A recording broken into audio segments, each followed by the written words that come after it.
کہ حضرت موسیٰ علیہ السلام کا آپ کو معلوم ہے کہ کوہ طور پر اللہ تعالیٰ سے ہم کلامی کا شرف حاصل کرتے تھے. گفتگو ہو رہی ہے لیکن اللہ نظر نہیں آ رہا. اب اس کو اپنے اوپر طاری کیجئے کہ صاف سامنے آتے بھی نہیں، صاف چھپتے بھی نہیں. یہ جو صورتحال تھی کہ اگر کسی کی آپ آواز سن رہے ہیں، کلام سن رہے ہیں، سامنے نہیں آ رہا، تو آپ کے دل میں خواہش پیدا ہوگی کہ ذرا سے یہ پردہ بھی اٹھا دیا جائے، مجھے دیدار بھی حاصل ہو جائے. لہذا سورہ اعراف میں ہے جب کئی بار یہ شرف ہم کلامی حاصل ہوا اللہ سے، تو حضرت موسیٰ علیہ السلام نے بڑی ہمت سے کام لیا، بڑی جرت کی درخواست کر دی، رب ارنی انظر الیک. یہ جو پردہ بیچ میں حائل کیا ہوا ہے پروردگار، تو میرا شوق دیکھ، میرا اشتیاق دیکھ، تو مجھے ذرا دیدار بھی عطا ہو جائے. اس پر کیا بات کہی گئی؟ لن ترانی، موسیٰ تم مجھے ہرگز نہیں دیکھ سکتے، تم اس جسد ظاہری کے ساتھ، اس جسد مادی کے ساتھ، ان عنصری آنکھوں سے میرا دیدار نہیں کر سکتے. ولیکن انظر الی الجبل، دیکھو ہم تمہیں ایک مثال دیے دیتے، ذرا اس پہاڑ کی طرف دیکھو، ہم اپنی ایک تجلی اس پر ڈالیں گے.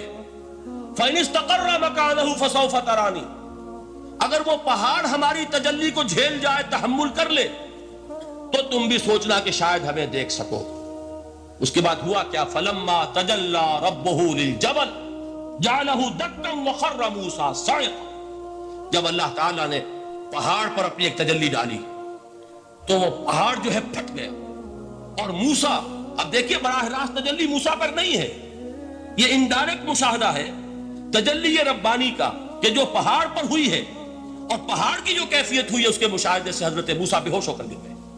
وَصَعِقَ مُوسَىٰ خَرَّ مُوسَىٰ صَعِقًا. یہ ہے وہ مثال جو یہاں دی ہے قرآن کے لیے. لَوْ أَنزَلْنَا هَذَا الْقُرْآنَ عَلَىٰ جَبَلٍ لَرَأَيْتَهُ خَاشِعًا مُتَصَدِّعًا مِنْ خَشْيَةِ اللَّهِ. نتیجہ کیا نکلا؟ انفر کیجئے، استدلال، استنتاج. نتیجہ یہ نکلا کہ جو تاثیر تجلی ذات ربانی کی ہے وہی تاثیر کلام ربانی کی ہے. صرف یہ ہے کہ ہمیں اس کا شعور نہیں، ہمیں اس کا ادراک نہیں. یہ بالکل ذات کی تجلی کی جو تاثیر تھی وہی قرآن خود بیان کر رہا ہے کہ اس کلام ربانی کی بھی. اس کو بھی علامہ اقبال نے خوب کہا ہے، فاش گویم آنچ در دل مزمرست، صاف کہہ دیتا ہوں جو کچھ میرے دل میں ہے. این کتابیں نیست چیزیں دیگر است. اسے کتاب نہ سمجھ بیٹھنا قرآن کو، یہ کتاب نہیں ہے، کچھ اور ہے. کچھ اور کیا ہے؟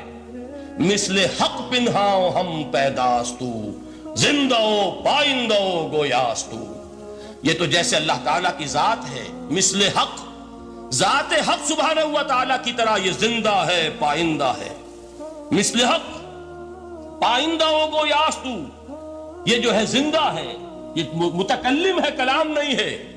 کل صفات ربانیہ جو ہیں ظاہر اور باطن، مثل حق پنہا، ظاہر و پنہا، اور حی و قیوم جیسے اللہ کی ذات ہے، وہی صفات اس کلام کی ہیں. اور اس کے بعد وہ شعر آیا تھا جو میں پہلے سنا چکا ہوں، چوں بجاں در رفت جاں دیگر شبت. جب یہ قرآن کسی انسان کے اندر سرایت کر جاتا ہے، اس کے دل پر نازل ہوتا ہے. دیکھیے یہ الفاظ آپ کو کہیں اور نہیں ملیں گے. میرے نزدیک جہاں علامہ اقبال اس دور میں قرآن کی عظمت کا سب سے بڑا ثبوت ہے، وہاں عظمت قرآنی کے سب سے زیادہ واقف اور اس کا سب سے زیادہ شعور رکھنے والے بھی علامہ اقبال. یہ الفاظ آپ کو کہیں نہیں مل سکیں گے کہ مثل حق پنہاؤ ہم پیداستو، زندہ و پائندہ گویاستو، چوں بجاں در رفت جہاں دیگر شود، جہاں چو دیگر شد جہاں دیگر شود. جب یہ انسانوں کے اندر سرایت کر جاتا ہے، ان کے اندر ایک انقلاب آ جاتا ہے، اور یہ اندر کا انقلاب ہے جو ایک عالمی انقلاب کا پیش خیمہ بنتا ہے. آپ آرڈیننس کے ذریعے سے نمازیں پڑھوائیں گے تو پھر نماز وہی پڑھی جائے گی جو آفس ٹائم میں آئے گی، باقی اور کیوں پڑھیں گے؟ وہ تو آرڈیننس کے ذریعے سے پڑھائی جا رہی ہے نا. اس کا حشر تو وہ ہوگا جو ہمارے ہاں دیکھا جا چکا ہے. اور اس وقت بھی، اس زمانے میں نے یہ سنا ایک جگہ کہ کلاس 4 امپلائیز جو ہیں، وہ شروع میں جب آرڈیننس نافذ ہوا تھا ہمارے ہاں تو دفتروں میں بڑا اہتمام ہوا، آفیسرز نے خاص طور پر بڑے اہتمام سے ظہر کی نماز پڑھنی شروع کی. لیکن مجھے بتایا گیا کہ کلاس 4 امپلائیز جو ہیں ہمارے، یہ ڈرائیورز ہیں، پی اینز ہیں، یہ کھڑے ہنستے رہتے ہیں، شریک نہیں ہوتے.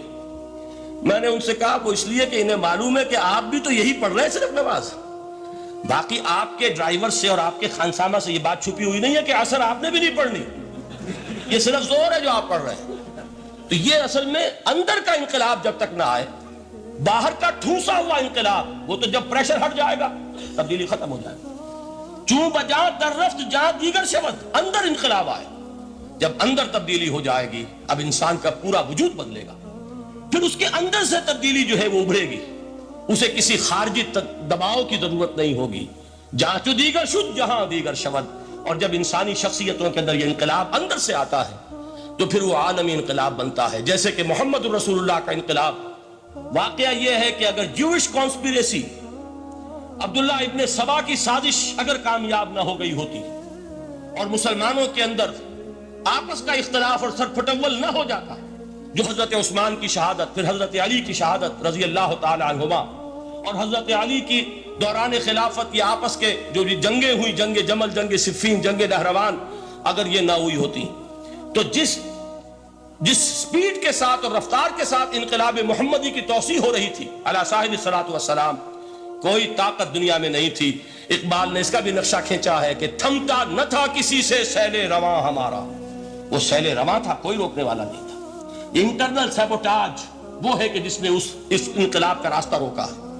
تو واقعہ یہ ہے کہ وہ اندرونی انقلاب حضور نے برپا کیا قرآن کے ذریعے صحابہ میں، اندر سے جو انقلاب تھا اس نے عرب میں ایک انقلاب کی شکل اختیار کی، اور یہ انقلاب جو ہے اتنی اپنے اندر قوت رکھتا تھا، اتنی پوٹینشیلٹی تھی اس کی کہ وہ 20 برس کے اندر اندر کہاں آکسس دریائے جیہوں، کہاں اٹلانٹک، تصور تو کی تاریخ میں اس سے پہلے اتنی بڑی کوئی مملکت قائم ہوئی نہیں، کہاں یمن اور کہاں ایشیائے کوچک، ایشیا مائنر ٹرکی، یہاں سے وہاں اور وہاں سے یہاں، اتنی عظیم مملکت حضرت عثمان رضی اللہ تعالیٰ عنہ کے خلافت میں ہو چکی تھی۔ یہ بات اگر یہ چلتا معاملہ آگے تو کوئی قوت اب نہیں رہی تھی، سلطنت روما ختم ہو چکی تھی، سلطنت کسرا ختم ہو چکی تھی، بخشتے اڑ گئے تھے، اب کون سی طاقت رہ گئی تھی جو سیلاب کا راستہ روکتی؟ یہ وہ یہودی سازش ہے جس نے اندر سے سیبوٹاج کیا۔ بہرحال یہ ہے انقلاب محمدی کا طریقہ، اندر سے تبدیلی۔ اسی کو علامہ اقبال نے کہا ہے، تیرے ضمیر پہ جب تک نہ ہو نزول کتاب، گرہ کشا ہے نہ راضی نہ صاحب کشاف۔ یہ قرآن اب بھی تم ایسے محسوس کرو کہ جیسے تمہارے دل پر نازل ہو رہا ہے۔ اور مجھے یاد آیا امام ابن قیم رحمت اللہ علیہ، ان کا ایک بڑا پیارا جملہ ہے، وہ کہتے ہیں قرآن کے بعض پڑھنے والے ایسے ہیں کہ جب وہ قرآن کو پڑھتے ہیں تو یوں محسوس کرتے ہیں کہ قرآن مصحف میں لکھا ہوا نہیں ہے، ان کے اپنے دل کے اوپر کندہ ہے، دل کے اوپر سے پڑھ رہے ہیں، یعنی اتنی کامل مطابقت وہ محسوس کرتے ہیں، اپنی فطرت، ہیومن نیچر اور قرآن کے اندر اتنی مطابقت ہے، اس طرح وہ ٹیلی کرتے ہیں ایک دوسرے کے ساتھ کہ محسوس ہوتا ہے کہ وہ کتاب ان صفحات میں لکھی ہوئی نہیں ہے بلکہ لوح قلب پر لکھی ہوئی ہے کہ جہاں سے وہ انسان اسے پڑھ رہا ہے۔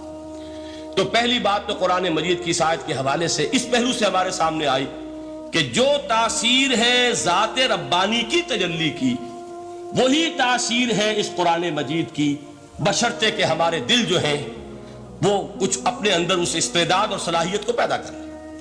دوسرا مقام ہے سورہ یونس کا۔ اب کسی کلام کی عظمت کا دوسرا پہلو ہو سکتا ہے اس کی